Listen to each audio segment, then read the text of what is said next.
Did you feel the energy in this room? I think I could have just left for a half hour and come back.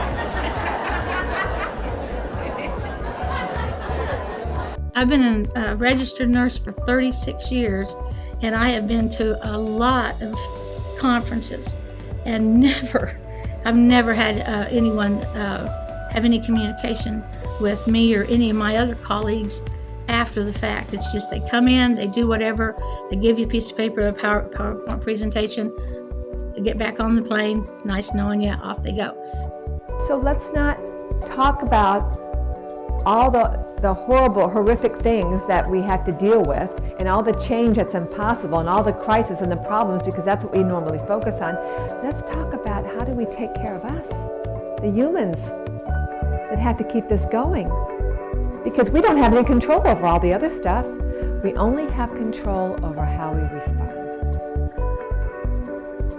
So this afternoon, we're going to talk about and experience 7 different resilience skills. So how can we be our best and do our best every day in all areas of our lives? By using resilience, by practicing resilience, by living with resilience. So today, I don't want to give you one more thing to do. Nobody knows any more to do. But maybe you look at things, what you're already doing a little differently. If you look at your handout, there's lots of white space. And I think we all need a little more white space in our lives. We're so crammed and busy, and we keep stacking and stacking, and it's more all the time. And so this afternoon, think about the next couple of hours as just creating some space. Some space to exhale, some space to maybe look at things a little differently, be a little more creative, be a little more open, a little more expansive. Many workshops that we go to it and then we put the materials in the desk drawer and they never resurface. Having a 30-day practice where we had the text with a 5-minute exercise, whatever it was for that day, it kept us connected. I really like the structure that Diane gave us. The one-day workshop was wonderful. Certain practices that we do help us be mindful. You can't just say it or think it or read about it. You have to practice it like everything else. And so practicing lets us focus on one thing at a time. The first practice is beginner's mind. This is like looking at things through the eyes of a child, with a curiosity, with an awe, with a wonder. If you ever watch children at a playground, they are so excited to be swinging on those swings and sliding down the slides and picking up the sand and eating it. They're just, it's like it's brand new every single time, because they haven't learned those 3 words that we as adults use a lot.